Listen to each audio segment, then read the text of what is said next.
Bom, vamos lá. Boa tarde a todos vocês. Boa tarde. Muito grande estar aqui com vocês.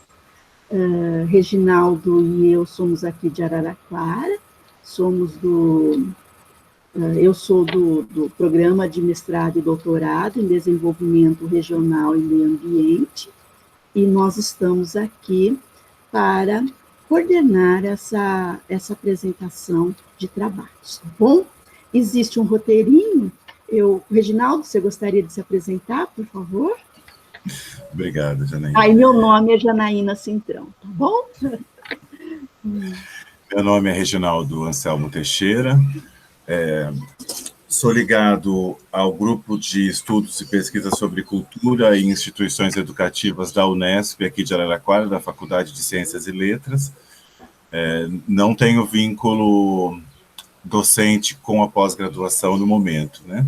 Acabei o ano passado de concluir o doutorado na Unesp de Marília e fiquei lisonjeado de receber o convite das minhas amigas aí da Uniara, pessoal da parte técnica do mestrado, professora Vera Bota, me convidaram para participar, né, do simpósio. Todos os anos eu já participei expondo trabalho, já participei de diferentes formas, e sempre é um prazer ver o que está circulando em termos de produção, né, de ciência na nossa área. Então, tenhamos uma tarde excelente, né? Uma excelente tarde de trabalho. Com certeza iremos ter uma tarde de discussões e bastante agradável, né? Bom, então vamos lá. Eu não estou conseguindo aqui compartilhar a tela, não está me...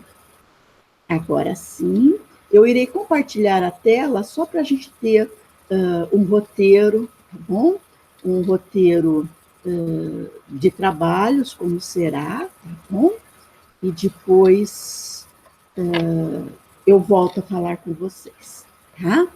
Bom, então vamos lá.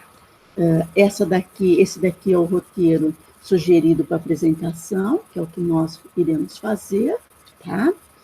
Nós estamos utilizando o Meet. Vocês, os alunos deveriam, os apresentadores deveriam comparecer 15 minutos antes do início de cada sessão. Quando vocês estiverem apresentando, é necessário que vocês tenham as câmeras abertas, tá? E depois poderão fechá-las. Vocês terão, daqui a pouco a gente vai olhar o horário, mas eu acredito que vocês terão uns 10 minutos de apresentação, de tempo. Vocês poderão usar o PowerPoint, tá? No momento da apresentação, poderão fazer a apresentação compartilhada. Nós estamos nos reunindo e, no decorrer dessa apresentação, apenas Reginaldo e eu teremos as câmeras abertas.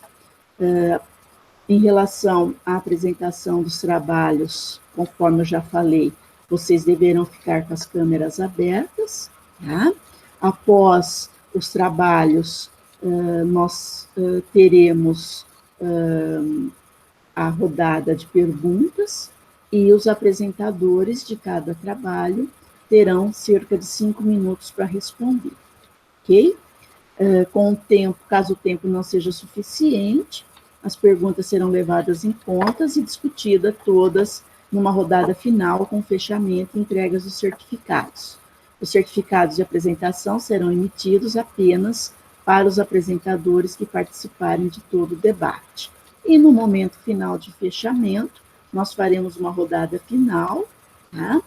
E todos nós deveremos estar com as câmeras abertas, ok? Eu acho que é mais ou menos isso. Os melhores trabalhos, os trabalhos selecionados, eles serão publicados na revista Retratos de Assentamentos do Grupo Nupedor de Pesquisa da União. Tá? Essa é a lista de sessões, né, de apresentações. Então, no primeiro momento, às 14 horas, seria a Gislaine, não estou vendo aqui.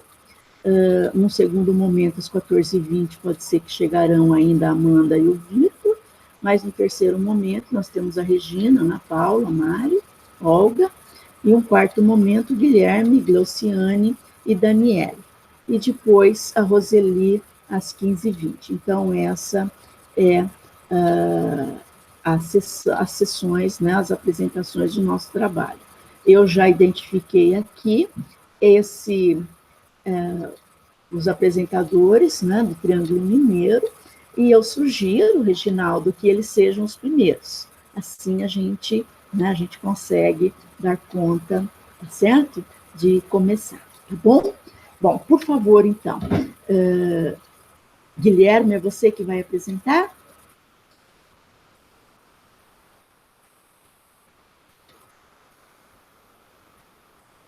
Tá aí, Guilherme? Ok. Então, Guilherme, fique à vontade, tá bom? Nós iremos, assim, dar uma cronometrada para a gente não ficar meio perdido, tá? E eu aviso você se estender muito tempo. É um prazer, Guilherme, seja bem-vindo. Guilherme, Glauciane e Daniela. Amanda chegou, depois a Amanda será a próxima. Por favor, Guilherme. Só um momento para a professora Janaína retirar a apresentação para a gente conseguir projetar nós, por favor. Isso, agradeço, obrigada. Certinho.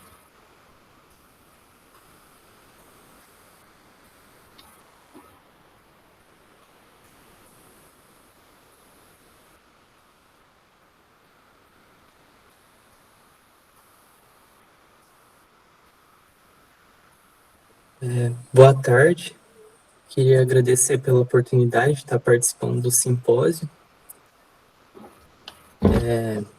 Eu sou o Guilherme, esse trabalho a gente construiu a Glauciane, a Daniele, que é a orientadora, e a Priscila, que não pode estar aqui agora.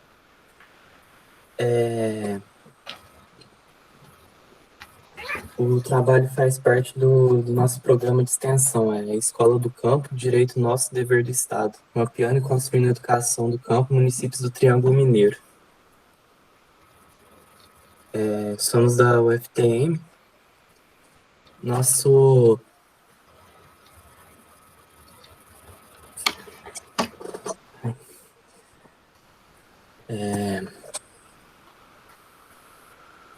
no nosso programa, a gente investigou a situação de 3 municípios do Triângulo Mineiro. Foi Campo Florido, Uberaba e Veríssimo. E na ação 1 do programa, nosso objetivo era investigar a situação das escolas do campo, saber quais escolas estão presentes nesses municípios e a situação dessas escolas, estão ativas, paralisadas ou extintas. Foi um primeiro momento da nossa construção.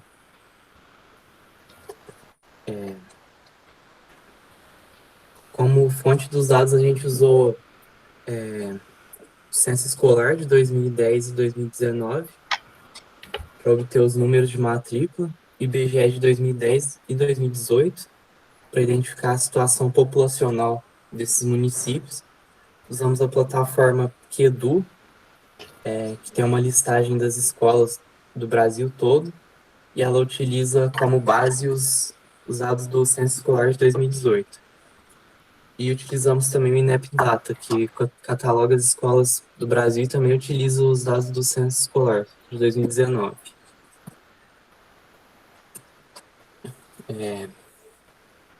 O que a gente percebeu foi o seguinte: no município de Campo Florido, tem uma população de 6.870 pessoas, de acordo com o censo do IBGE de 2010. A população com idade escolar é de 1.826 pessoas, o que é equivalente a 26,57% da população, sem considerar as crianças de 4 anos e a pré-escola. Em 2010, considerando essa idade escolar, há um indicativo de 108 pessoas fora da escola, que é o equivalente a 5,96% da população em idade escolar. Em 2019, enquanto o ensino fundamental tinha 1.141 matrículas, o ensino médio só 226. E se a gente comparar o censo escolar de 2010 com o de 2017, houve um aumento das matrículas da creche pré-escola, a manutenção das matrículas do ensino fundamental e diminuição das matrículas do ensino médio. E aí fica o questionamento, o que aconteceu em Campo Florido quando os estudantes se formaram no ensino fundamental.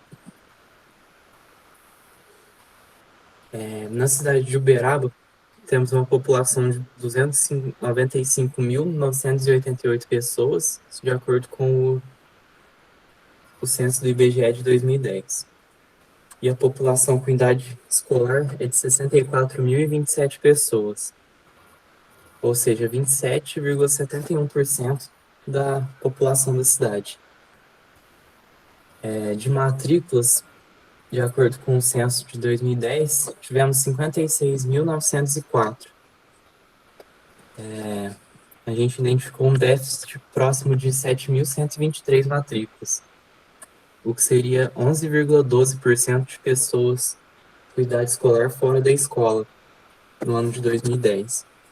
Considerando o censo escolar de 2019, tirando os cursos profissionalizantes e técnicos, foram 65.444 matrículas. Teve um crescimento de 8.540 matrículas em 9 anos. Mas nesse caso, como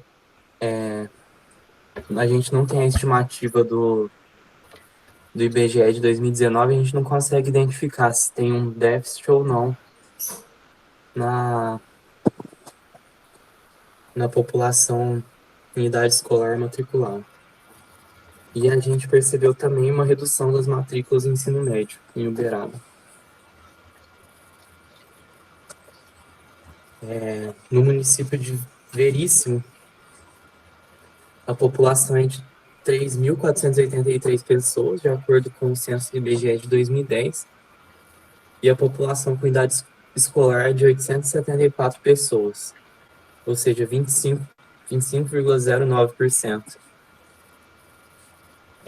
Tivemos 798 matrículas, de acordo com o censo escolar de 2010. Esse número indica por volta de 76 pessoas em idade escolar que estavam fora da escola, 8,69% da população em idade escolar que não estava na escola.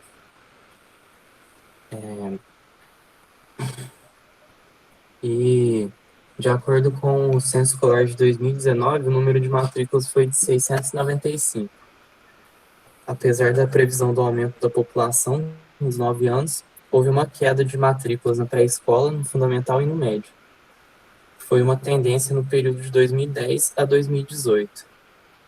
E, igualmente, nos outros 2 municípios, teve uma grande diferença no número de matrículas no ensino fundamental.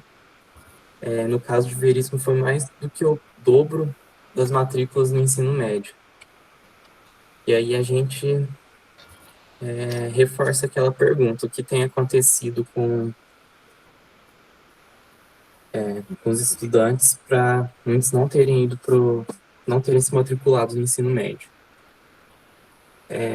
Essa é a tabela com o número de estabelecimentos por localização e por dependência administrativa do município de Campo Florido. Temos o total de 6 instituições de ensino, sendo que são 4 rurais e 4 urbanas e 2 rurais. Em Campo Florido, na plataforma Quedu, que utiliza do Censo Escolar de 2018 como base, a gente identificou um total de 26 escolas, sendo que 19 são identificadas como paralisadas. Já em 2019, de acordo com o censo, são 20 escolas que estão paralisadas. a gente identificou 16 escolas do campo vinculadas ao município e só 2 estavam ativas, isso em 2018. E a gente não conseguiu identificar também a posição geográfica no Google Maps das 8 escolas que estão paralisadas. Elas ficam em fazendas ou assentamentos. As escolas ativas, de acordo com o censo de 2018, era a Escola Municipal José Pedro Dirceu e a Escola Municipal Santa Terezinha. E já em 2019, só a Escola Municipal Santa Terezinha que ainda se encontrava em atividade. Aqui temos o mapeamento das escolas, o georreferenciamento. E aí, muitas delas a gente não encontrou, a gente teve que colocar referente ao município. O endereço que a gente encontrava jogava muitas vezes para um ponto central da cidade. Mesmo, às vezes, sendo escolas do campo, elas jogavam no campo, no endereço central da cidade, porque a gente não tinha acesso a essa localização. E as ferramentas muitas vezes eram falhas e não nos forneciam essas informações. Mesmo, às vezes, a gente tendo o nome das fazendas ou assentamentos em que as escolas estão localizadas, pelo Google Maps a gente não conseguia encontrar. Essa é a tabela de Uberaba.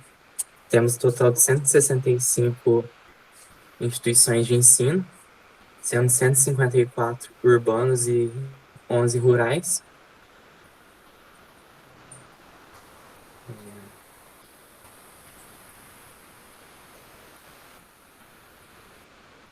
A partir do catálogo das escolas do INEP, que teve como base o Censo Escolar de 2019, tivemos um total de 264 escolas. Dessas, 44 eram do campo, e apenas 11 que estavam ativas. E aí, em consulta com o Departamento de Inspeção Escolar da Secretaria Municipal de Educação de Uberaba,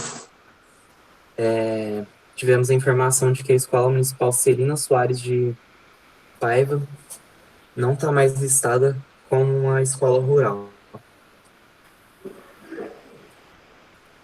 Essa é a tabela de Veríssimo. Temos um total de 3 instituições de ensino, 2 municipais e 1 estadual, todas urbanas.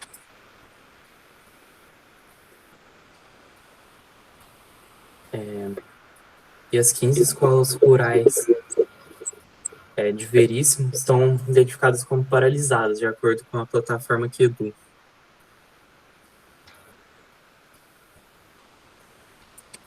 E os desafios que a gente enfrenta.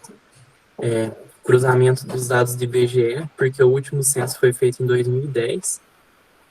A dificuldade de identificação de informações sobre as escolas que estão paralisadas ou extintas. E o georreferenciamento das escolas do campo, que muitas vezes é aquela questão que expliquei anteriormente, com o mapa de Campo Florido, que aconteceu também nos outros municípios. As escolas não estão devidamente georreferenciadas de acordo com a localização real delas.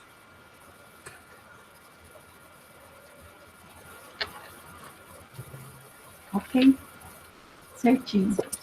Bom, então, parabéns, né, ao grupo, e foi uma belíssima apresentação, e o trabalho de vocês demonstra que vocês têm muitos desafios, né? Então, vocês fizeram um bom mapeamento, assim, um bom levantamento da situação das escolas urbanas e rurais, mas, no meu entendimento, vocês ainda têm muito que pesquisar. Então, eu acredito que seja a próxima etapa de vocês, né? e fazer um estudo mais detalhado dessas escolas rurais, as causas da paralisação e das dificuldades mesmo, e assim por diante. Abro as perguntas.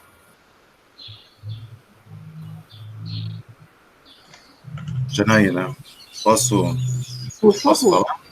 Claro. Achei interessante, uma pesquisa de fôlego, né? Eu gosto dessa coisa de mapeamento. A gente tem, dentro do nosso grupo, tentado, junto com a professora Rosa, justamente fazer esse mapeamento das escolas rurais que desapareceram, né? E é difícil mesmo, quando ele coloca aí os desafios, são desafios mesmo, porque praticamente a intenção, não sei se intencional ou não, mas há um apagamento da memória e dos registros, e você vai na diretoria de ensino, é como se não tivesse existido. Aí você recorre à memória dos mais velhos, e diz, não, mas tinha um grupo. É muito difícil. Então, parabenizo por esse trabalho, porque para a gente apontar que houve e a importância delas, já é um grande passo. Exatamente, a gente precisa localizá-las, né? E dizer que elas existiram, mesmo que as fontes nos limitem. Então, nesse sentido, acho bastante pertinente a pesquisa. Mas concordo com a professora que, e a pesquisa eu acho que está em andamento, é uma pergunta que eu estou fazendo, está em andamento a pesquisa, né? É isso? Guilherme? Pode responder, eu posso responder. Essa é uma atividade, né, uma dimensão de pesquisa dentro de um programa de extensão, né? Então, é uma atividade inicial, a gente tem desenvolvido atividades de educação do campo aqui no Triângulo Mineiro, e nós constatamos exatamente isso, né, o apagamento da existência das escolas, em algum momento a gente chama de escola rural pelos termos técnicos que estão nas plataformas, né, mas das escolas do campo aqui na região. E aí, esse programa de extensão foi feito durante a pandemia. Então, o que nós tínhamos nos proposto, né? É fazer esse primeiro levantamento em dados oficiais, né? Mas nós íamos a campo, nós íamos escolher algumas dessas escolas e íamos a campo, né? Buscar informações sobre essas escolas. Como o Guilherme bem colocou, a gente tem os endereços das escolas. Não é porque a gente não tem os endereços das escolas que elas não apareceram no mapa. O próprio Google Maps já não registra alguns endereços, né? Então, a gente teria que ir para as comunidades, questionar onde que é, mapear. Então, é uma fase que a pandemia nos inviabilizou, né? Só que é um trabalho vinculado até ao curso de licenciatura em Educação do Campo aqui. Então, com certeza, é algo que vai continuar, que a gente tem se articulado agora nesse final de ano junto à Frente Nacional em Defesa das Escolas do Campo, que o Fórum Nacional de Educação do Campo está construindo. Então, a nossa intenção é, sim, exatamente como a professora Janaína já indicou, é avançar, é investigar, é entender não só o que aconteceu com essas escolas, mas esse fenômeno que nos preocupa também das matrículas, né? O que acontece com esses estudantes que não estão efetivamente matriculados. E uma outra coisa que a gente já problematizou é que nós sabemos também da limitação desses dados, porque eles são oficiais, e a gente sabe como o campo é muito invisibilizado até mesmo nos instrumentos de coleta de dados. Então, a gente pode até ter aí um número de matrículas até considerável, nossa, até os municípios não estão com índices tão ruins assim, né, de estudantes fora da escola, mas a gente sabe que na prática, conhecendo a região, que muitas dessas matrículas elas não se efetivam no cotidiano escolar, por falta de transporte e tantos outros problemas aí no campo, né? Então, esse é o dado oficial. Agora, qual é a realidade da escola do campo, da história dessa escola do campo, é o grande desafio. E um dos caminhos vai ser esse mesmo, é buscar os moradores antigos, é buscar pela história. Algumas aqui de Uberaba eu já cheguei a constatar algumas professoras que tentaram registrar esse histórico, mas não é uma política, né? Não é uma prática. E, inclusive, tem também a questão de, dependendo do zoneamento que o município faz, ele altera o status da escola, como aconteceu em Uberaba, né? O ano passado, 2018, ela era considerada como escola rural, em 2020 ela já não é mais. E aí, com quais interesses, por quê, né? Por que ela mudou de status, desconsiderando até o conceito do que é a escola do campo, porque a escola do campo ela não é só a escola que está localizada na zona rural, ela é uma escola que atende majoritariamente o sujeito do campo, né? 50% mais um. Então, tem toda essa complexidade que faz parte da nossa discussão e que a gente está começando a configurar aqui o Triângulo Mineiro. Bom, Mas vai dar um excelente trabalho. Desculpa, professora. Se você pensar, né, eu fiz aqui, enfim, eu acho que ficou mais claro na apresentação do Guilherme, eu consegui um pouco mais. Eu tenho dificuldade de textos com tabelas e gráficos, né? Mas é uma coisa minha, o texto está bonito. Mas agora, quando o Guilherme falou, para mim ficou um pouco mais claro. E aí, olha o universo, né? Então, de 16 escolas rurais, 2 funcionando, de 44, 11, de 15, 0. Tá aí. Acho que o monte de pesquisa tá aí. Fiquei até com vontade de saber mais. Bom, vocês têm... Para o próximo simpósio, já tragam os resultados de pesquisa. Os resultados, tá bom? Resultados de pesquisa. Então, mas eu fiquei bastante interessado por esse universo, porque não é diferente também daqui do estado de São Paulo, da região em que a gente pesquisa aqui também. É o mesmo cenário de fechamento das escolas rurais, de apagamento do rural, enfim, é um tema bastante complexo e que vale a pena ser estudado. Desculpa, Janaína. Imagina. Bom, eu só gostaria de finalizar, né, para falar que vocês têm assim, um caminho rico para seguir, né? E que vocês terão, com toda certeza, resultados assim, inéditos, né? Porque a gente percebe que ainda não foi estudado, e que a gente parabeniza a todos vocês, tá bom? Bom, então, nesse sentido, finalizamos a primeira apresentação, tá? Depois a gente nós faremos uma roda final após as 5 apresentações, e aí nós deixamos aberto para todos, tá? Bom, atendendo a uma da coordenação, nós temos agora a apresentação da Regina, que parece-me que ela vai apresentar também em uma outra banca, né? Então, Regina, tudo bem?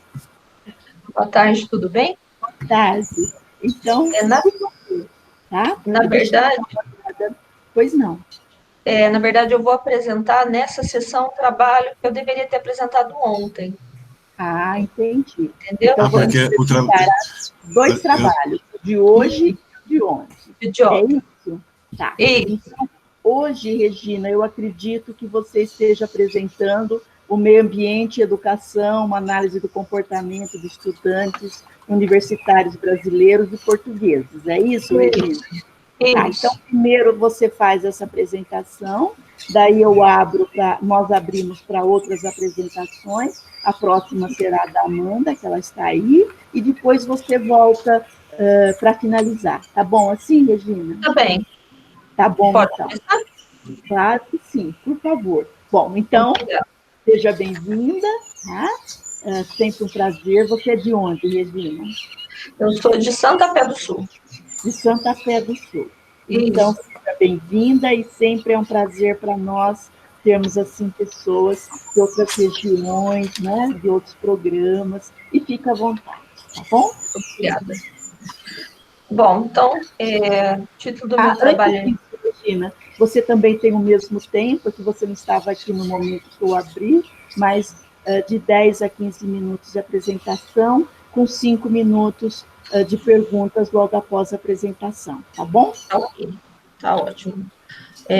Bom, então, o título do meu trabalho é Meio Ambiente e Educação, uma análise do comportamento de estudantes universitários brasileiros e portugueses. Os autores são eu, Regina, Ana Paula dos Santos Prado, nós somos do Centro Universitário de Santa Fé do Sul, e os nossos colegas Mário Oliveira e Olga Santos, que são do Politécnico de Leiria, em Portugal. Foi uma pesquisa em conjunto realizada entre as 2 universidades.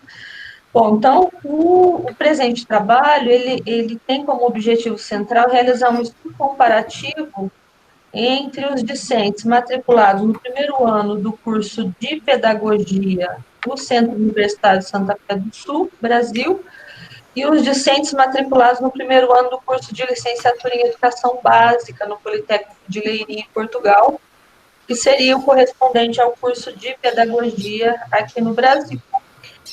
Com relação à metodologia, os questionários foram aplicados simultaneamente nos dois países, nos dias 23 e 30 de setembro de 2019, por meio dos formulários eletrônicos do Google Forms, né, disponibilizados por meio das plataformas digitais das duas instituições de ensino superior.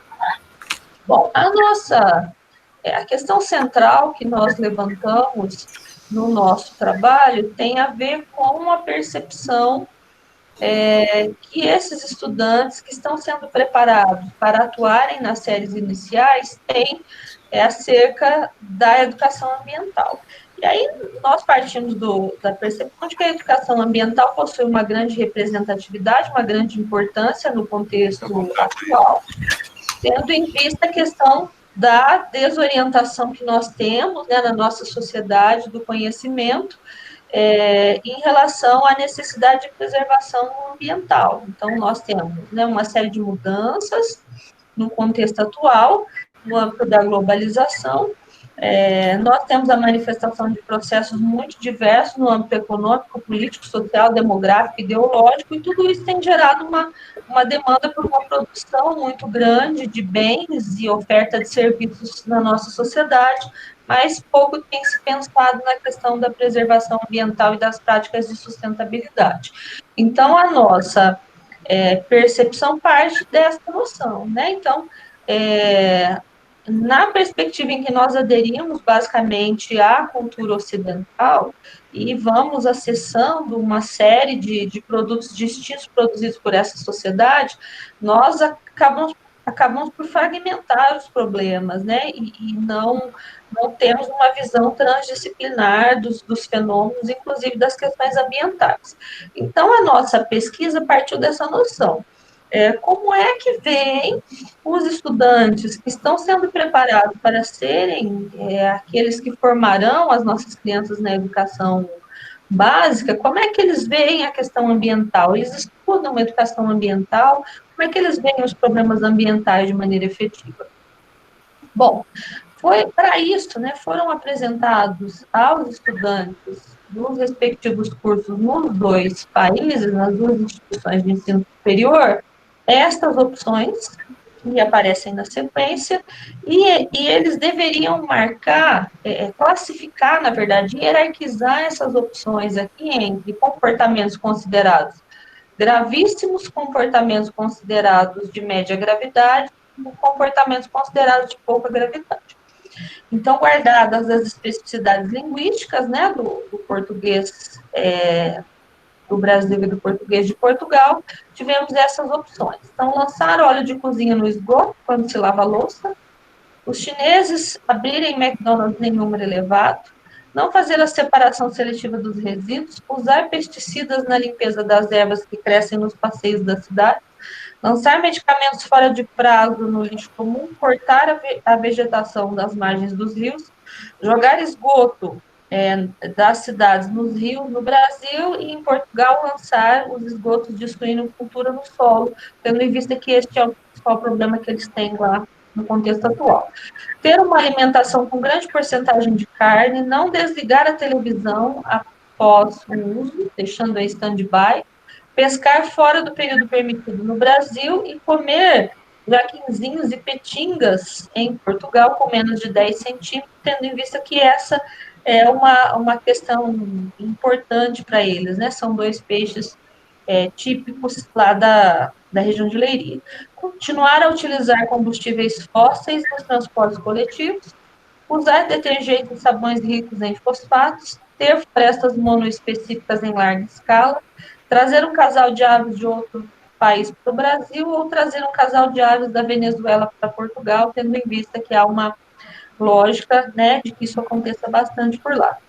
Matar as corujas porque são aves agorentas, lançar latas de bebida no lixo comum, queimar plásticos em fogueiras, deixar lixo e fezes de animais na praia, no Brasil, e atravessar as dunas a pé para ir à praia, destruindo a vegetação, que é aí algo típico de um problema em Portugal. Não desligar os carregadores de celular ou computadores quando não estão em uso. E comprar frutas europeias no Brasil ou frutas tropicais em Portugal. Então, como eu disse, dessas 20 opções, eles deveriam hierarquizar entre comportamentos considerados gravíssimos, pouco graves, aliás, gravíssimos, graves e pouco graves. No que se refere a uma análise comparativa entre estudantes brasileiros e estudantes portugueses, o que tivemos? Comportamentos considerados gravíssimos pelos discentes brasileiros, e aí isso coincide entre os dois grupos, né? Lançar óleo de cozinha no esgoto quando se lava a louça foi considerado um comportamento gravíssimo pelos dois grupos. Depois temos cortar drasticamente a vegetação das margens dos rios no Brasil, tendo em vista que isto é algo que acontece bastante nessa região, para onde a cadeia produtiva da cana-de-açúcar tem avançado de maneira muito significativa, né? Na última década. E para os portugueses não fazer a separação seletiva dos resíduos, já que essa já é uma questão dada para eles. E aqui entra uma especificidade.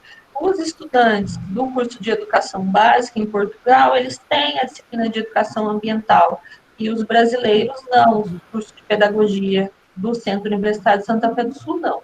Então, eles já têm uma noção. Em Portugal, você já tem uma prática de economia circular já bem mais estruturada do que no Brasil. Nós estamos começando a pensar a economia circular, né? Em várias regiões brasileiras, e em Portugal essa já existem grandes projetos de economia circular, então isso aparece como um comportamento gravíssimo para eles. Jogar esgoto das cidades nos rios. Para os brasileiros, usar pesticidas na limpeza das ervas que crescem nos passeios das cidades, porque eles já têm uma noção que talvez não exista no Brasil de contaminação do solo. Estudantes brasileiros continuar a utilizar combustíveis fósseis, e os portugueses usar detergentes e sabões ricos em fosfato. Estudantes brasileiros queimar plásticos em fogueiras, e os estudantes portugueses matar as corujas, porque são aves agourentas, né? Já numa noção bem mais aproximada e interessante de preservação da fauna do que temos no Brasil, né? Das aves, na verdade. Depois, deixar lixo e fezes de animais na praia, para os brasileiros, e para os estudantes portugueses, lançar latas de bebidas ou cervejas no lixo comum, né, na mesma perspectiva da economia circular que aparece aqui na segunda opção. Bem, quanto aos comportamentos considerados de média gravidade, para os estudantes brasileiros, os chineses abrirem McDonald's em número elevado, não fazer a separação seletiva dos resíduos já aparece aqui para os brasileiros, usar pesticidas para a limpeza das ervas que crescem nos passeios das cidades aparece para os brasileiros. A questão energética aparece aqui como de média gravidade para os estudantes brasileiros, né, tal qual apareceu para os estudantes portugueses aqui. O uso dos sabões ricos em fosfatos aparece como de média gravidade para os brasileiros, e assim como lançar latas de cerveja ou refrigerantes no lixo comum. Isso nos dá uma noção de que essa percepção, né, do reaproveitamento de recursos ainda não está no topo das questões consideradas fundamentais para os estudantes brasileiros, assim como a questão energética, né, tendo em vista, inclusive, aí a grande quantidade de recursos disponíveis que ainda temos. Bem, para os portugueses, coincide, né, a questão da abertura de McDonald's na China, aparece a questão dos medicamentos, tendo em vista a questão da contaminação, aparece aqui também a questão energética, de não desligar os aparelhos em stand-by, o uso, né, inadequado ou a pesca predatória aparece como um comportamento de média gravidade. E aí aparece aqui como uma questão importante, como de média gravidade, a questão das florestas monoespecíficas, né, que seriam os eucaliptais para nós e para eles os pinhais. Veja, na nossa região aqui, convive-se muito com as florestas monoespecíficas, existem áreas de empresas que extraem esse tipo, que plantam, né, eucalipto para o uso, né, para o processamento. Então, não causa para estranhamento tal qual causa para os jovens portugueses a presença das florestas monoespecíficas. Então, eles estranham mais, né, com essas questões, já que eles têm vários projetos, inclusive em linha de preservação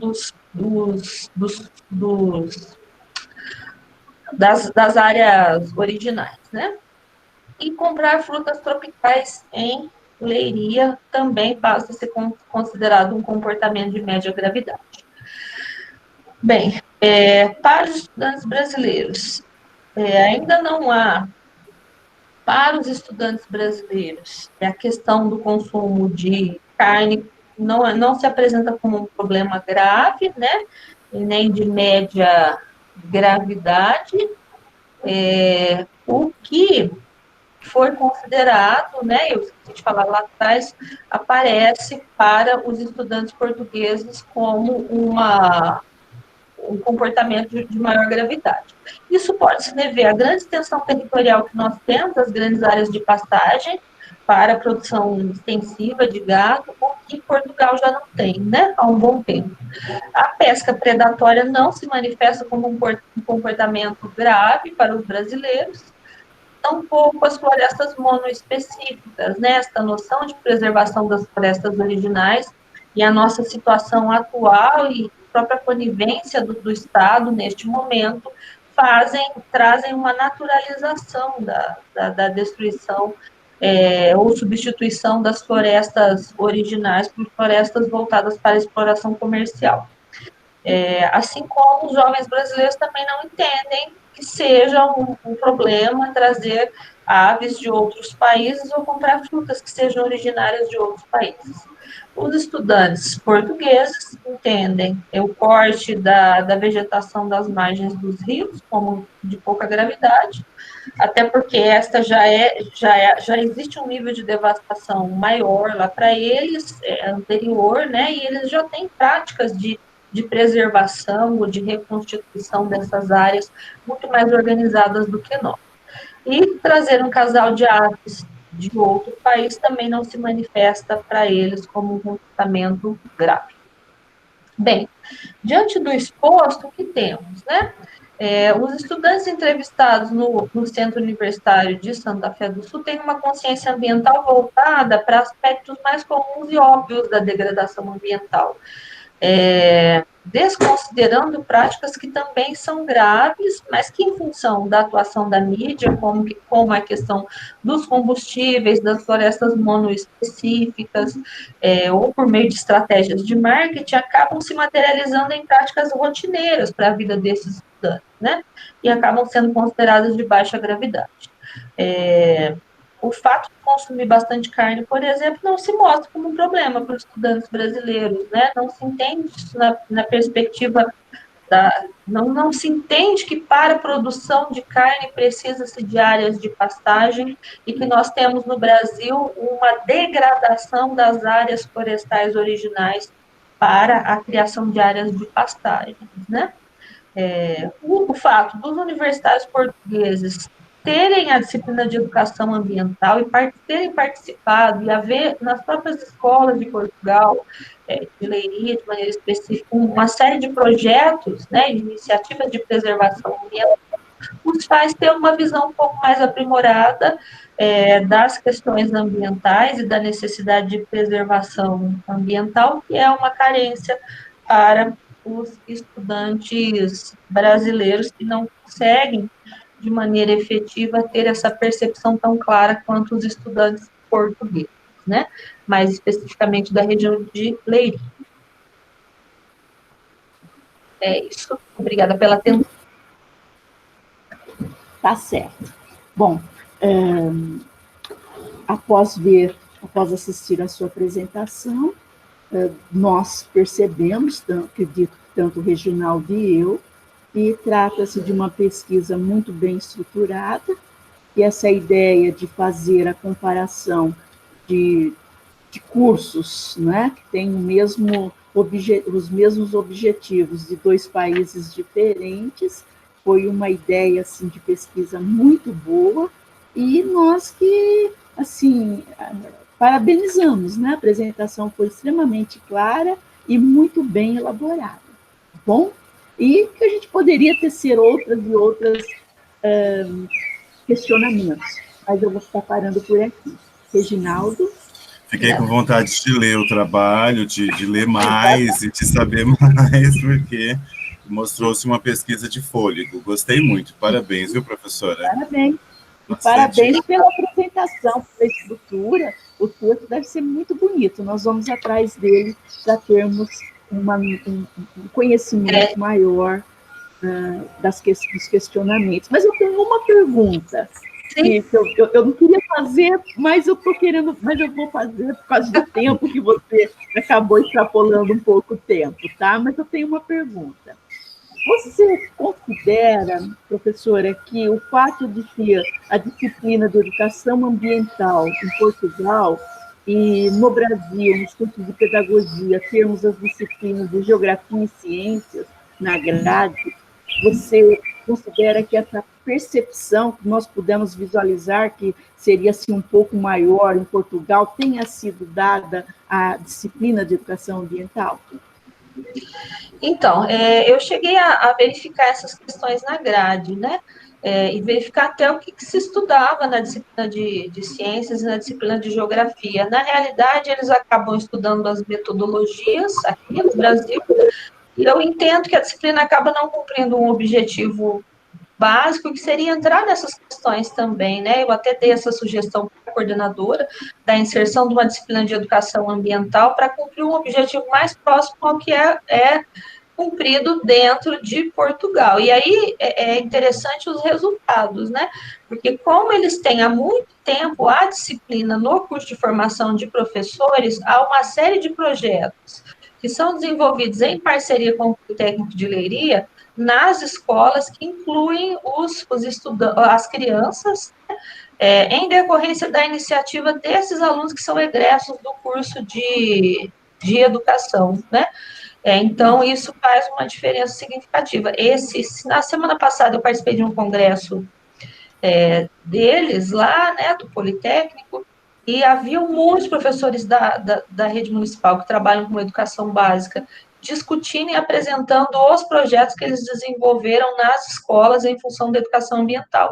Então, eu entendo que na realidade, eu me arrisco a dizer, né, que existe uma distorção da compreensão da função da disciplina de ciências e geografia no curso de pedagogia. Não sei se essa é uma regra para outros cursos, mas eu entendo que aqui existe uma distorção, sim.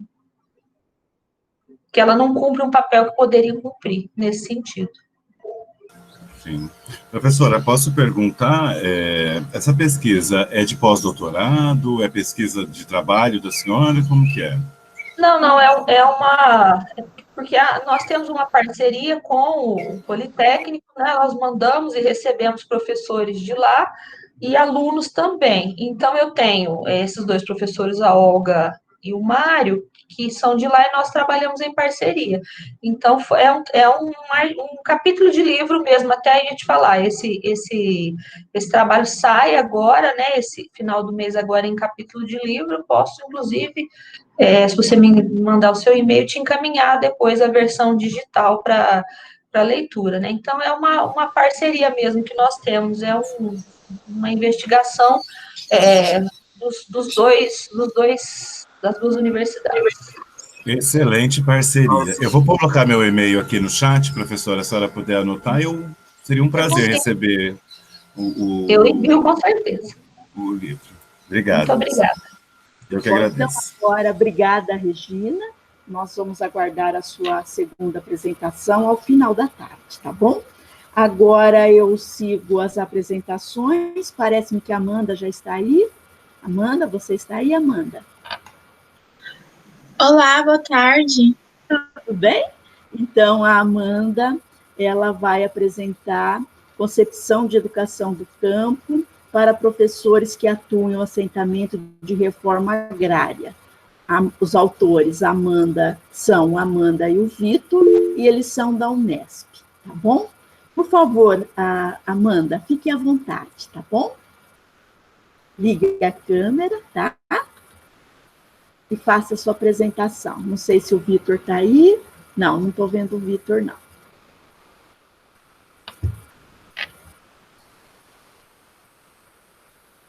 Vitor, inclusive, Janaína, é meu amigo de época de faculdade. Foi orientando da Vera Bota. Que legal. De graduação da professora. Amanda, está dando tudo certinho?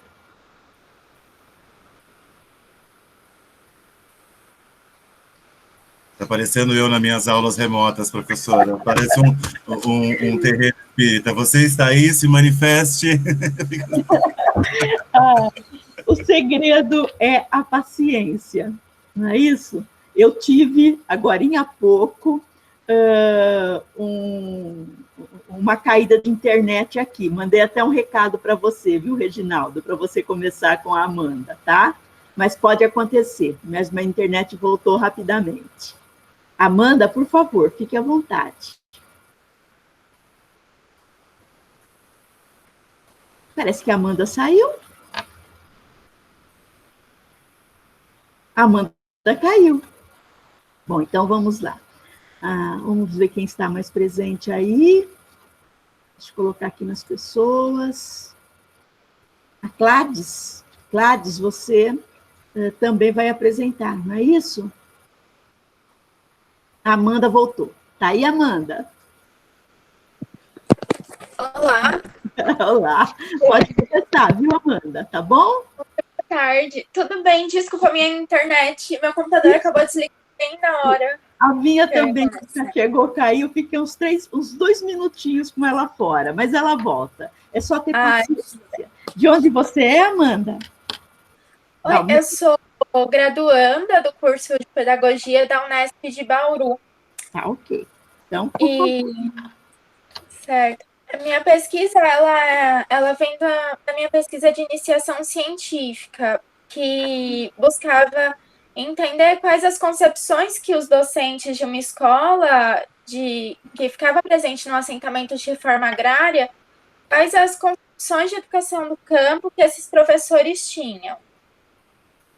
Com a pandemia, acabou que a gente não conseguiu fazer as entrevistas. Então, o meu trabalho, ele vai discorrer mais sobre a formação dos professores e as políticas de formação de professores vinculadas à educação do campo. Então, a legislação, o PRONERA, o PROCAM. Então, primeiro, eu queria falar um pouco sobre a questão que a formação de professores está atrelado ao modelo de desenvolvimento econômico vigente. Então, a legislação brasileira, ela é feita durante as décadas de 1980 e 1990, que é um período em que estava tendo a globalização da economia e mudando esse modelo de desenvolvimento, tendo a reestruturação produtiva também. E isso passa a demandar a educação de um novo tipo de profissional. Enquanto nas décadas anteriores, que eram marcadas pelo Taylorismo, pelo Fordismo, que exigiam uma memorização, sem precisar necessariamente ter as práticas intelectualizadas, a nova conjuntura exige que um perfil de professor que desenvolva nos alunos funções psíquicas superiores, para que eles possam se adequar a diferentes tipos de situação e lidar com elas. Então, para responder a essa necessidade desse novo perfil de professor, o Estado vai responder a isso separando a educação profissional da escolaridade acadêmica. Então, como esses cargos que exigem funções psicológicas superiores, elas não vão ser atendidas, todas as pessoas elas não vão ter emprego, vão ter 2 tipos de escola a partir disso, né? E junto com isso, a formação de professores vai acompanhar. Então, vão ter cursos de formação de professores que são dos professores pesquisadores com formação universitária e professores que se formam com uma formação aligerada e de baixo custo. Isso acontece, inclusive, com determinações do Banco Mundial, que cresce os números de educação superior e a qualidade não está no processo. O importante é o produto. Então, acontece uma flexibilização desse modelo, né, de universidade. E o professor, ele perde um perfil de intelectual, ele é descaracterizado enquanto cientista e ele é tratado pelo Estado enquanto um tarefeiro. Então, também vai ter uma grande dualidade na concepção de professor para as políticas públicas e para os movimentos sociais.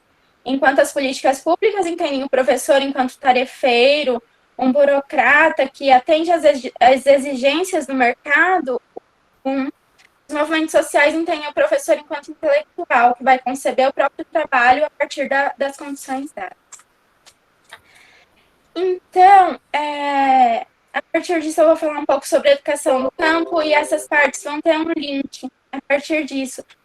Porque a educação do campo, o movimento dos trabalhadores rurais sem terra, ele surge e conforme ele vai ganhando abrangência e vai se consolidando, surge a questão de que as crianças precisavam de escola no assentamento. A escola era, inclusive, uma forma de que a luta continuasse, era importante para o movimento, para o MST. Porém, num primeiro momento, as escolas não tinham vinculação com o assentamento e começou a ter conflitos de ideias entre as professoras e entre as ideias dos pais e crianças, o que gerou um grande problema. Porque muitas professoras tinham preconceito com o movimento, os trabalhadores rurais sem terra, e geravam conflitos nas crianças, né, isso. E aí começa a surgir novas discussões de que escola é mais que escola. A escola deve ser um lugar de formação humana e que deveria estar alinhada com os ideais do movimento, né. Então, conforme, por exemplo, o Apoio Fernandes, era um projeto de escola com especificidades inerentes à luta histórica dos camponeses. E ela vai surgindo e se consolidando muito próxima dos princípios da educação popular, que entendem a educação enquanto processo de emancipação. E também, eu e o meu orientador, a gente procuramos documentos do MST, né, que preconizam que se as novas formas de trabalho e de propriedade são a base da vida dos assentados, então a escola tem que incorporar isso. E a escola também era pretendia trabalhar questões que estavam alinhadas, as questões dos assentamentos, então, da cooperação agrícola, da agroecologia, isso seria incorporado à escola e começam a surgir os projetos, né? E, então, só que nesse sentido de pressionar pelo direito à educação, o movimento ele começa a pressionar o Estado, para que o Estado formule políticas públicas adequadas. E para ganhar abrangência, começa também a fazer a conferência da educação no campo, que começa a juntar vários pesquisadores que estavam trabalhando na área, outros projetos. E então é uma forma que o movimento sem terra ele tem de si mesmo, buscando ampliar esses horizontes e ganhar abrangência. E aí vão surgir os entraves, né, que se dão dessa vinculação entre o MST, tanto o movimento de massas, e o Estado. Então, ao mesmo tempo que ele vai ganhando abrangência, ele vai perdendo radicalidade também no decorrer.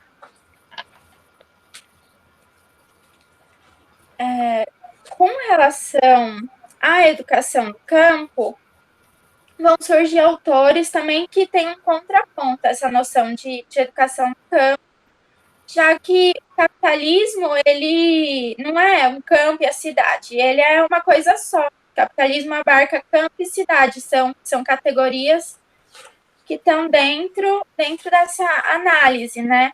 Então, quando você trabalha a educação do campo, enquanto busca a especificidade, isso pode gerar uma educação reducionista, já que o capitalismo ele é totalizante. Então, surgem esses debates dentro dos intelectuais que pesquisam a educação do campo e dos documentos.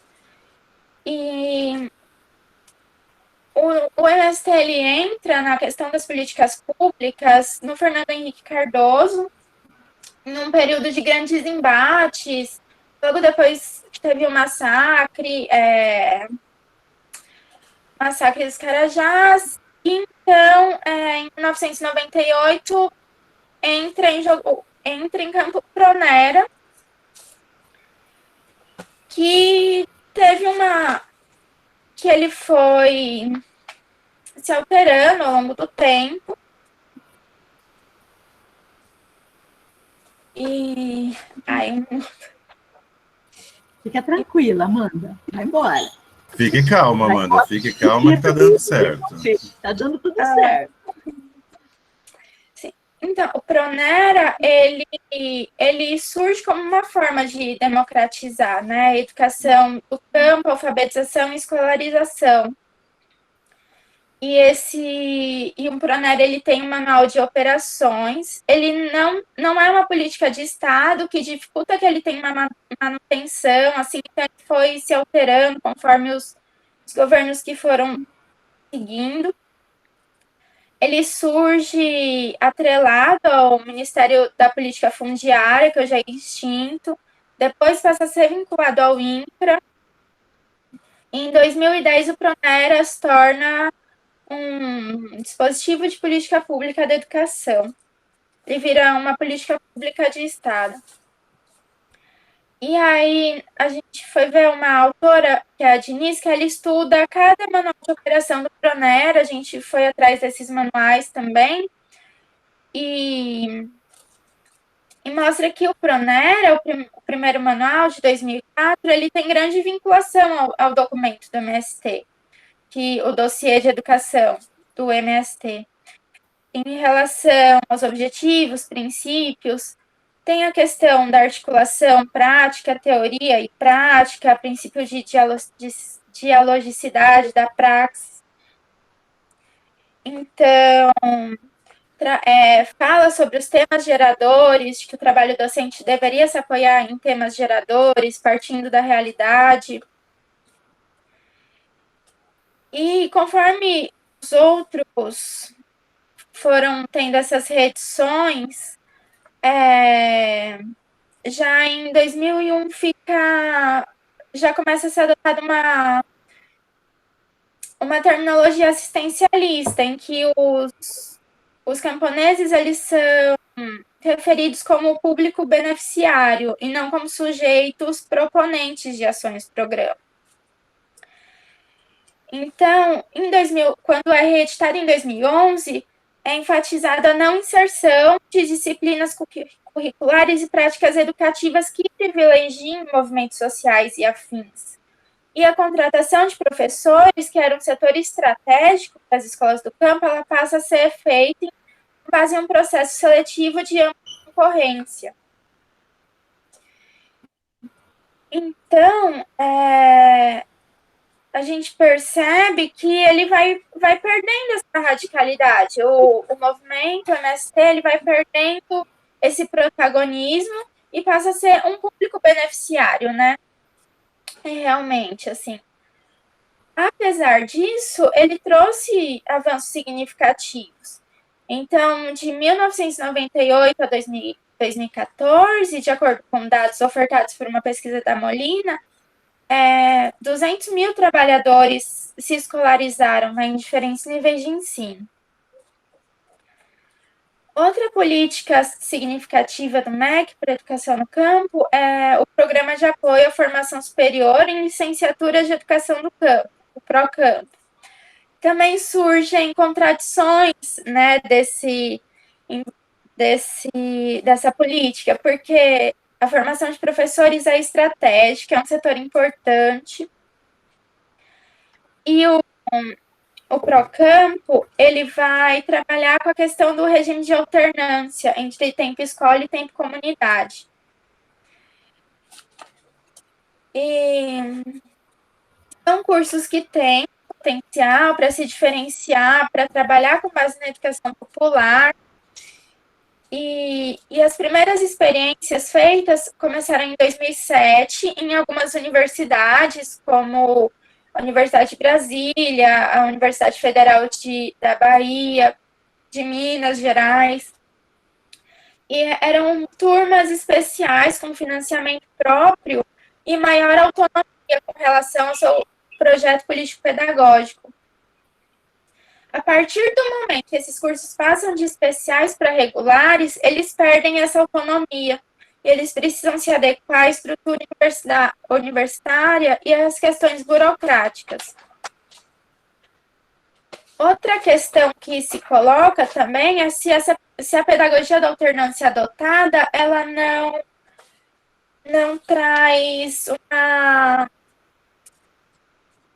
um aligeiramento da formação, já que o tempo de formação ele é menor. Se ele não, com esse discurso de educação popular, na verdade, ele não está sendo uma forma de uma política pública de aceleração, flexibilização e barateamento desses cursos.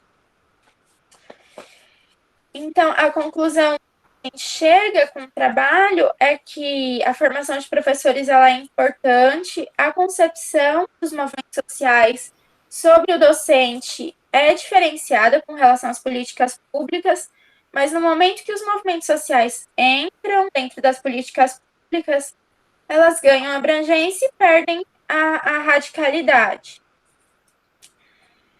E isso pode ser entendido como um problema, né, visto que o dossiê de educação do campo, ele tinha outros objetivos, assim. E foi mais ou menos esse trabalho que a gente fez. Teve as entrevistas, assim, acho que se a gente tivesse feito as entrevistas, teria ficado mais rico, mas foi... É isso, obrigada pela atenção. Ok, Amanda. Reginaldo, você gostaria de ter algumas considerações? Gostaria, sim, Janaína. Exatamente o seu campo. Enfim, gostei do texto, já tinha lido, e agora ela falando, eu voltei um pouco no texto também, porque tem bibliografia aqui que eu não tenho profundidade, né? Então voltei para ver como que ela organizou essa bibliografia, como que estava movimentando isso dentro do texto. Enfim, e o texto ele tem um pouco essas problematizações. Quem conhece o Vitor, o orientador da Amanda, né? Quem conhece o Vitor consegue enxergar as orientações dele dentro do texto. Essa discussão. Mas eu gostaria um pouquinho que esse trabalho ele é um trabalho de conclusão de curso, é um trabalho de pesquisa que você fez para algum órgão de financiamento, onde ele se encaixa? Sim, é um trabalho de iniciação científica. De iniciação científica. Que já está pronto, já foi entregue. Você está apresentando resultados de pesquisa, é isso? Sim. Talvez eu continue mais para frente. No TCC e tudo. Sim. Então, Amanda, o que já está feito, a gente talvez não consiga mexer, mas eu gostaria de sugerir para você que, futuramente, né, ao rever essa pesquisa, ao aprofundar um pouco mais, que você problematizasse melhor, e aí eu acho que o Vitor ele tem condições de gabaritar você para isso, a questão da apropriação da luta social pelo Estado. E já tem vários trabalhos, já tem um campo de pesquisa que tem feito essa problematização, né? Como que porque quando está com um movimento social, quando é uma luta social, ele tem como você diz aqui, uma radicalidade maior. E quando ele se torna uma política pública, ele perde essa racionalidade. Eu tenho acompanhado muitos trabalhos que, enfim, são trabalhos, né? Mas que, ao meu ver, acabam deixando um pouco a desejar essa questão, quando caem nesse beco de dizer que, a partir do momento em que as lutas sociais são acampadas, são abarcadas pelo Estado, elas perdem radicalidade, elas perdem sentido. No seu caso aqui, você usou que elas se afastam do dossiê da educação do campo do MST. Eu tenho para mim, depois, né, com esse pouquinho de experiência que eu tenho, que isso é um processo que não se dá, ele é geral, e ele tem uma razão de ser. E ele tem até pesquisadores que já dão a receitinha de como resolver essa questão, que é a participação da comunidade nos colegiados das escolas. Né? A partir do momento que eu pego aqui o meu foco aqui de mestrado e doutorado, você tem as escolas que foi feita uma luta para construir a educação do campo, se constrói a educação do campo, se constrói o prédio, se contrata professores, enfim. E aí, quando não há participação da comunidade efetiva nas decisões de dentro da escola, é óbvio que ela se distancie do movimento social e da luta social e passe a ser mais institucionalizada. Porque no ambiente escolar se quer o quê?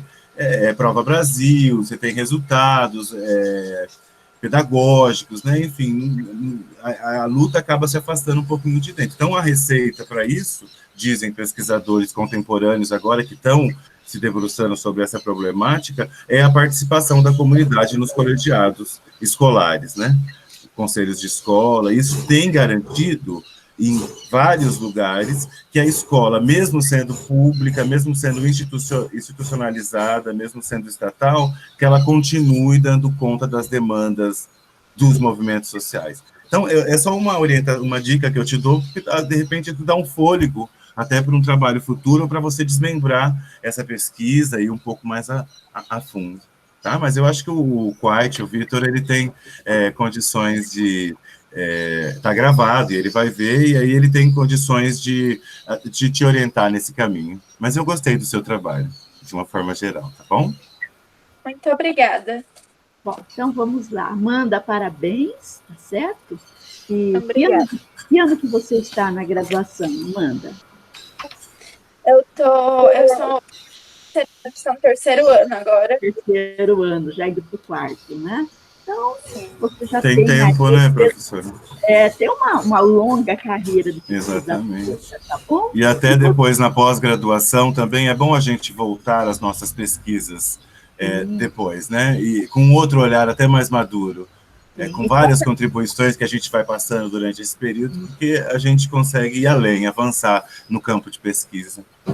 E com essas colocações do professor Reginaldo, com toda certeza você consegue dar prosseguimento para o seu próprio TCC. Parabéns, Amanda, tá bom? Parabéns, Amanda.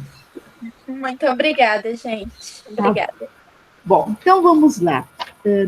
Nas nossas relações aqui, estão faltando Gislaine, Maria Lúcia e Vera no projeto Escola do Campo, que não estão aí.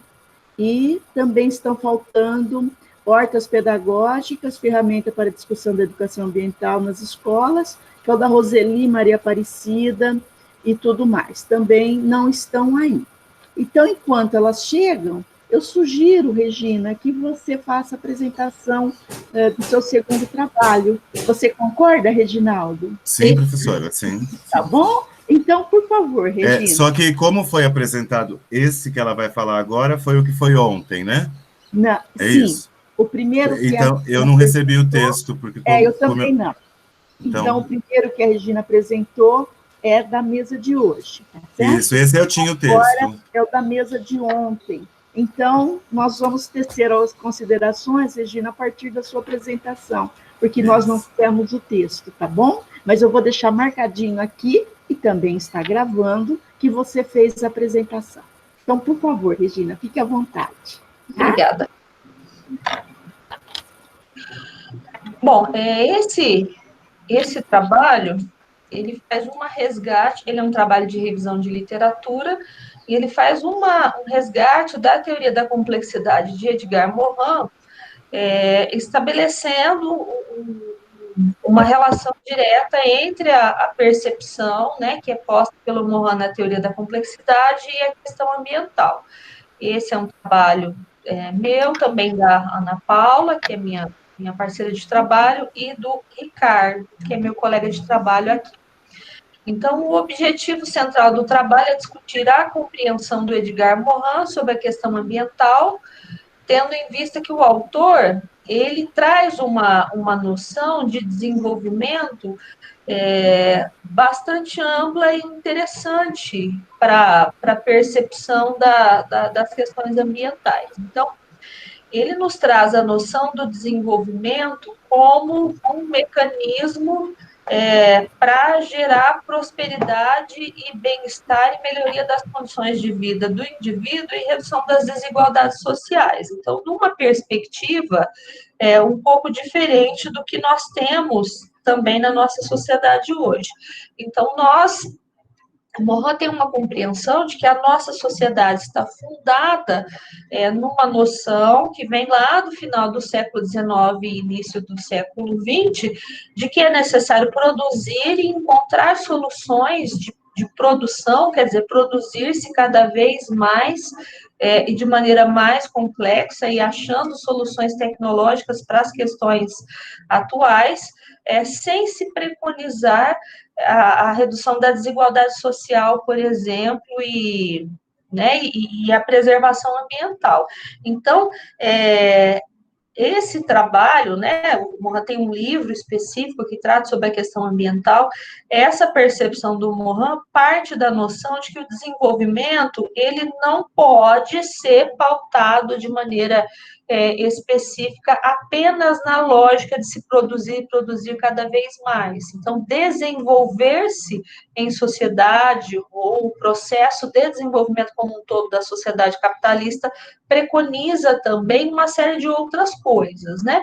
Então, nessa perspectiva, como eu disse, é um trabalho de revisão de literatura, e a teoria da complexidade vislumbra essa necessidade de uma mudança paradigmática na nossa sociedade, para a noção de que o desenvolvimento deve contemplar outras questões além, né, do ato de se produzir e produzir continuamente para satisfazer as insaciáveis necessidades humanas, né?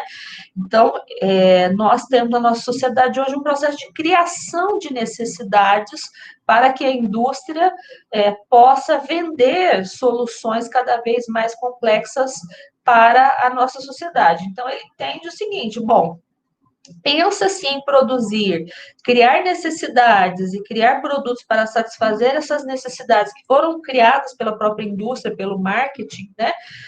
E não se pensa de maneira efetiva nos limites deste processo e no quanto isso tem adoecido o meio ambiente e tem gerado desigualdades para a nossa sociedade. Então, o autor traz elementos responsáveis por caracterizar conceitualmente os fenômenos ambientais como fenômenos complexos.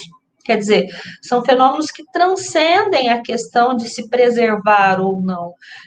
Tem a ver, por exemplo, com se produzir de uma maneira ecologicamente adequada, tem a ver com se produzir, né, pensar em uma agricultura que esteja associada à natureza, que seja associada aos recursos naturais e não que os destrua, tem a ver com a agricultura orgânica, tem a ver com uma série de procedimentos que tornam, né, o nosso ambiente sustentável e passível de ser preservado. Além de discutir a limitação compreensiva e a incapacidade discursiva que as sociedades contemporâneas apresentam diante destes fenômenos, localizando o seu estudo no interior dos contextos escolares. Então, o que ele está nos dizendo? Que na nossa sociedade hoje existe uma incapacidade de se compreender esses fenômenos todos, né? De se perceber desenvolvimento como um sinônimo de igualdade social e de igualdade de condições no âmbito social. E aí ele nos diz o seguinte: bom, se isso não é possível ser percebido na sociedade adulta, se isso não é possível ser percebido pelo Estado, pelos governos e pela própria indústria. Então, é importante que isso se faça no contexto escolar. E aí ele nos traz a noção da importância da educação ambiental para que tenhamos no futuro a estruturação de uma sociedade mais igualitária do que a que nós temos no contexto atual. Para ser possível compreender a complexidade da educação, da questão ambiental, se faz necessário uma outra abordagem que leve em conta o sujeito conceptor na construção mesma do objeto. E aí, neste caso, esse sujeito conceptor precisa ser esse estudante que, ingressando, né, lá na educação básica e chegando até a educação superior, já tem uma noção de meio ambiente diferente da noção que a nossa sociedade ou que a nossa geração tem hoje. Uma vez que nos marcos do pensamento ocidental, sujeito e objeto, natureza e sociedade são termos que se excluem. E aí eu acho essa noção dele extremamente interessante, que é nos dizer, olha, construímos uma sociedade em que se produz muito, se tem soluções para praticamente todos os problemas, né, contemporâneos, mas natureza e homem são coisas que se excluem. Por quê? Não deveria ser, né? Nós deveríamos, de maneira efetiva, nos vermos na natureza e não pensarmos que nós precisamos da degradação para que o crescimento ocorra. Eu não preciso necessariamente apenas degradar para que eu possa produzir, né? A fronteira agrícola não precisa se expandir ad eterno. Nós podemos produzir de maneira associada à natureza, temos modelos de agricultura que preconizam isso na nossa sociedade. E aí ele traz uma crítica à ciência clássica, porque ele nos diz que a ciência clássica acaba por fragmentar os fenômenos e traz essa oposição entre homem e natureza, impedindo uma tomada de consciência global.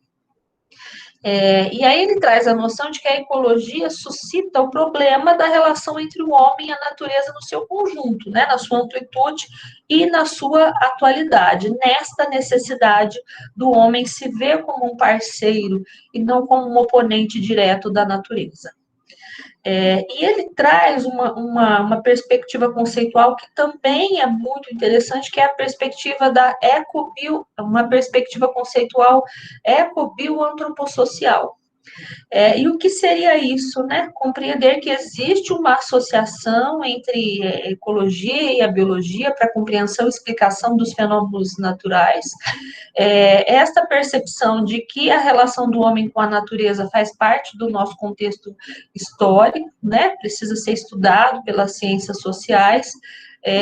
E a nossa própria vida em sociedade também depende de que nós hoje consigamos perceber esta noção, né? De que estamos em interação com os recursos naturais, por meio da qual a natureza, a sociedade e o homem podem ser pensados conjuntamente. Suas implicações mútuas podem ser enxergadas e a partir das quais essas noções possam ser ressignificadas, quer dizer, nós precisamos dar um novo significado à nossa relação com o ambiente. A natureza precisa, segundo ele, passar a ser compreendida por meio da noção de ecossistema, desenvolvida nos anos 30, a partir da qual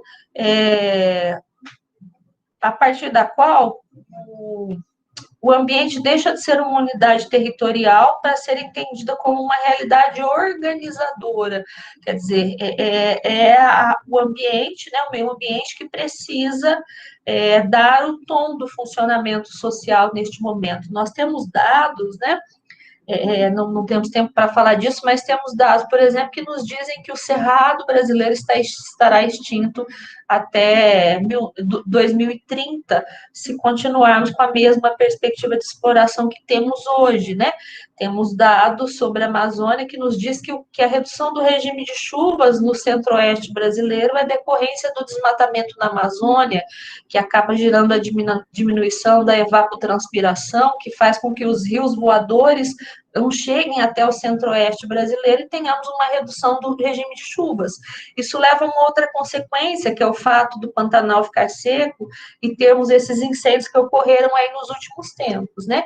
Então, é isso que ele está nos dizendo. Com base nesses exemplos, né, podemos entender que as intervenções humanas, elas ignoram a profundidade das variações ecológicas. Então, o que está acontecendo lá na Amazônia afeta diretamente o ciclo de chuvas no centro-oeste, no sudeste e no sul brasileiro. E nós estamos colhendo hoje as consequências desse desequilíbrio que está acontecendo nessa relação entre o homem e o ambiente. Então, é isso. Ao tentar dominar o meio ambiente, o homem se torna coagido por ele. Quer dizer, eu o vejo como um inimigo, né?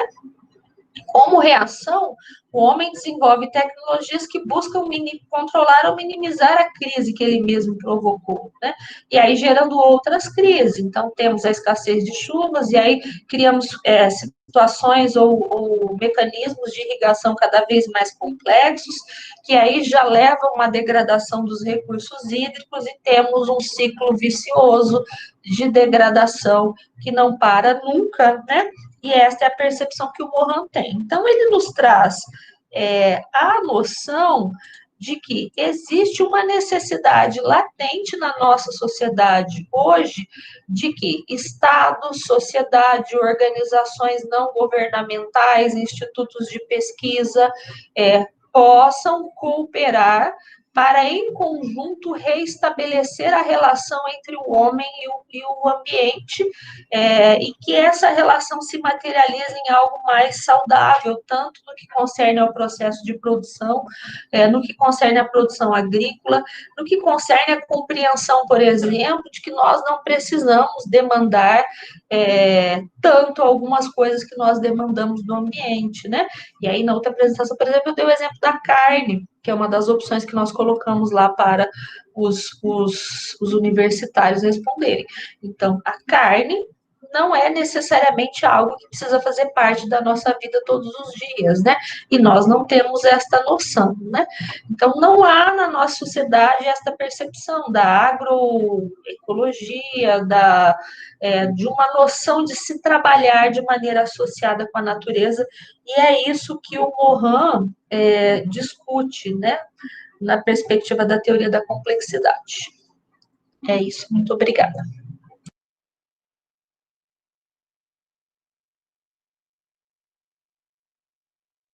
Agora sim. Reginaldo, parabéns. Você gostaria de tecer algumas considerações, Reginaldo? Gostei muito, professora. Gostei muito. Nunca tinha ouvido alguns termos que a professora usou, embora eu já tenha esbarrado com Edgar Morin em alguns momentos da formação, mas foi uma aula. Gostei muito aí da fala da professora, desse conceito eco-bio-antropossocial, palavrão, mas que pode nos ajudar realmente a ressignificar essa nossa relação, né, com o meio ambiente. E se torna, esse trabalho, ele se torna essencial, imprescindível, por conta do que a gente está passando, né? Precisa se refletir sobre a questão da formação de professores e como que isso vai se dar, formação da sociedade de uma forma geral. Só queria fazer uma consideração, e é uma provocação para a professora, mas eu trocaria, todas as vezes que eu usasse a palavra homem, eu a trocaria pela ser humano. Eu, particularmente, prefiro, porque parece que é um predomínio do gênero masculino sobre a espécie, quando a gente chama a espécie humana e diz, né, o homem representando toda... Parece besteira, mas a princípio isso me provoca um certo estranhamento, assim, enfim. E pelo peso dessa pesquisa, teórico dessa pesquisa, eu acho que caberia aí, sim, substituir, mesmo que o Morin use, né? Mas foi um tempo do Morin. Eu concordo, eu vou fazer a substituição, mas é exatamente isso mesmo. É só uma sugestão, viu, professora? O trabalho está belíssimo. Vem a calhar. A gente, às vezes, não tem percepção de alguns usos, né? Mas eu concordo com você. Parabéns, professora. Muito obrigada. Parabéns, Regina. Sempre é muito bom ouvir uma discussão sobre Morin, né? Então, Edgar Morin hoje já há algum tempo, mas é o top dos tops quando a gente começa a pensar em discutir a educação ambiental, né? Então, a gente tem que ler Edgar Morin. E a sua apresentação, as discussões teóricas que você faz sobre Morin, elas vão de encontro a esse dualismo entre sociedade humana e natureza, né? Então, a grande crítica que Morin faz é que o homem, ou o ser humano, mas o homem no sentido que eu entendo que o Morin utilize o homem no sentido de humanidade, né? Ele não consegue, essa é a crítica que ele faz, que o homem não consegue se identificar no contexto ambiental. Então, ele sempre está à parte e sempre numa posição de supremacia, e que o meio ambiente está ali, que a natureza está ali para servir, e que ele tem todas, historicamente, na evolução, e principalmente com o sistema capitalista, ele conseguiu todas as ferramentas necessárias para explorar os recursos naturais, né? E a consequência disso daí é o que nós estamos vendo, e que você também pontuou. Seriam, assim, daria para a gente pontuar inúmeras, né? Mas você recorreu aos exemplos atuais brasileiros, que as consequências são verdadeiras catástrofes, né? E que todos deveriam ler um pouquinho Morin, que não é tão novo assim no sentido cronológico, né, histórico, já tem um tempo, mas que muita gente está precisando ler para conseguir se inserir nesse contexto natural, e que nós não somos assim nós não somos superiores, nem um pouco, ao contrário, nós estamos à mercê da natureza, né, e sofrendo todos os problemas da destruição que o homem, no sentido da humanidade, tem feito. Então, parabéns. Eu vou atrás do texto original, se você puder mandar para a gente, né? Você já tem o e-mail do Reginaldo, tá? Então, eu gostaria, sim, de fazer uma leitura do texto original, que nós não lemos, tá? Senão a gente poderia tecer maiores considerações. Parabéns, professora, e está tudo certinho, tá bom? Amanda, Marcela, Guilherme, Daniele, Gleuciene, vocês gostariam de tecer alguma consideração, alguma pergunta? Estou satisfeita com a apresentação, não tenho considerações.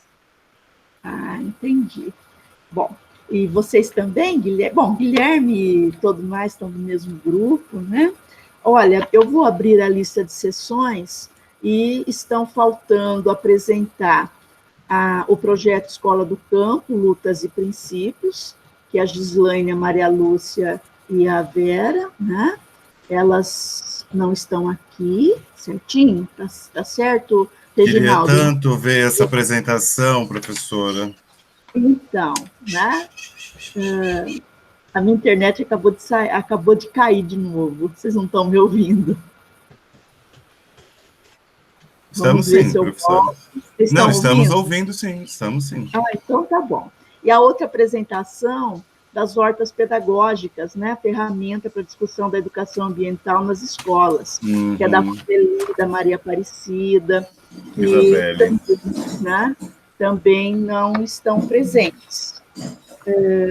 Eu acho que antes de encerrar, vocês estão me vendo normalmente? Sim? Sim. Tá, aqui, para mim, está aparecendo uma tela preta, mas eu estou acreditando. Então, Ricardo, você gostaria também de fazer um encerramento das sessões?